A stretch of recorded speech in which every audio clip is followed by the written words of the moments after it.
Okay, so ఇది railway over bridge పరిశీలించడానికి వచ్చినాం మేము. సో ఇది ఇలా ఉంది, నాణ్యత మరి మంచిదా కాదా అధికారులు ప్రభుత్వమే చూడాలి. ఏదో చూడండి, ఇక్కడ ఈ ప్లేట్లు కూడా అంతంత మాత్రంగా ఉన్నాయి చూసుకున్నట్లయితే. మరి పీక్తో వచ్చేటట్లు ఉంది ఇది.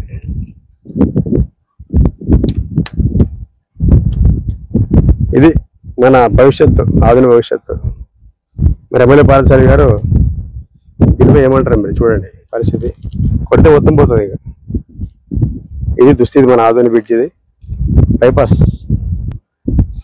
ఆధునిక ఎమ్మెల్యే, మాజీ ఎమ్మెల్యే సాయిబ్ రెడ్డి, ప్రస్తుత ఎమ్మెల్యే పార్థసారథి గారు కళల ప్రాజెక్ట్, ఇది డ్రీమ్ ప్రాజెక్ట్ ఆధునిక బైపాస్. చూడండి, ఇది తూప్ పాలిష్. చూడండి చేతికి వచ్చేస్తుంది. ఇంకా నాకు ఎందుకు పీకలాడు మనకి. ఇది చీలిపోయింది, అది చీలిపోయింది. ఇది అసలు గ్యాప్ ఏం అర్థం కావడం లేదు. ఇది చూడండి, ఇక్కడగా అంతా చాలా పనిలాగా ఉంది. ఇది మొత్తం చెక్కలు చెక్కలు వేసిపోయినాయి. దేవుడే కాపాడాలి. ఇంకా చూడండి, మొత్తం యాడ్ చేసిన క్రాక్స్, ముక్కలు ముక్కలు అంతా సిమెంట్ వెళ్ళిపోతుంది. గాడ్ సేవ్ ఆధుని. బ్రిడ్జిలు కోల్పోవడం చూస్తున్నాము, కోల్పోవడము. మరి ఈ బ్రిడ్జ్ అలా కాకూడదని ఆశిద్దాము. సో ఇంత బురదలో కూడా వీళ్ళు రోడ్డు వేయమంటున్నారు. మరి అధికారులు ఎలా స్పందిస్తారో చూడాలి. సో మరి ఇలాంటి చిత్రాల నుంచి ఎలా మనం వెహికల్ వెళ్ళాలి కాబట్టి సర్వీస్ రోడ్ కంపల్సరీ అనమాట.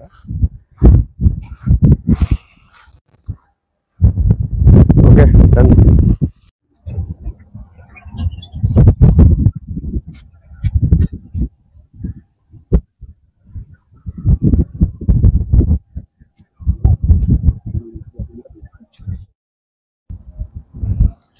ఆధునిక ప్రజలందరికీ శుభోదయం. ఈరోజు మేము కొత్తగా వేసినటువంటి NH 167 బైపాస్ చూడడానికి రావడం జరిగింది. ఇక్కడెక్కడ వర్కర్స్ చెప్పేదాన్ని బట్టి, బయట వ్యక్తులు చెప్పేదాన్ని బట్టి చూస్తుంటే ఈ యొక్క బైపాస్ బ్రిడ్జ్ ఏదైతే ఉందో, railway over bridge Shilpa estate వెనక అనమాట. దీని పక్కన రెండు పక్కల సర్వీస్ రోడ్ వేయడం లేదట. యాక్చువల్ ప్రతి బైపాస్కి, ప్రతి హైవేకి సర్వీస్ రోడ్ కంపల్సరీ ఉంటుంది. కానీ దీనికి సర్వీస్ రోడ్ వేయడం లేదని చెప్తున్నారు. ఏమనంటే ఎస్టిమేషన్ లేదంటున్నారు.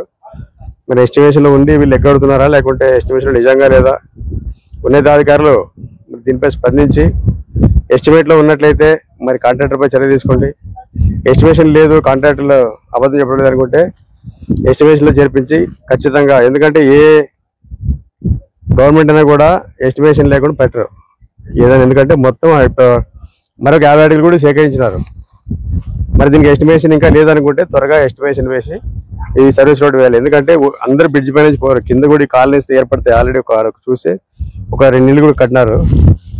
మరి అదేవిధంగా వాళ్ళు ఇక్కడ చాలా ఎస్టేట్స్ ఉన్నాయి, మనకి చాలా ఎస్టేట్లు ఉన్నాయి. కాబట్టి ఈ ఎస్టేట్లకి నెక్స్ట్ ఇల్లు కట్టినప్పుడు మరి ఎలా వెళ్ళాలి? దాంట్లో ఇబ్బందుల నుంచే పోవాలా.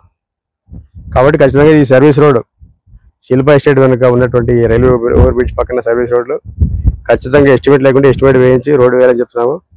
లేకపోతే దీనిపైన ఉన్నతాధికారులకు, రాష్ట్ర మంత్రులకు, అదేవిధంగా జాతీయ రహదారుల మంత్రి నితిన్ గడ్కరీ గారికి కూడా ఫిర్యాదు చేస్తామని హెచ్చరిస్తున్నాము. నా పేరు నూర్ అహ్మద్, MHPS రాష్ట్ర కార్యదర్శి. ధన్యవాదాలు.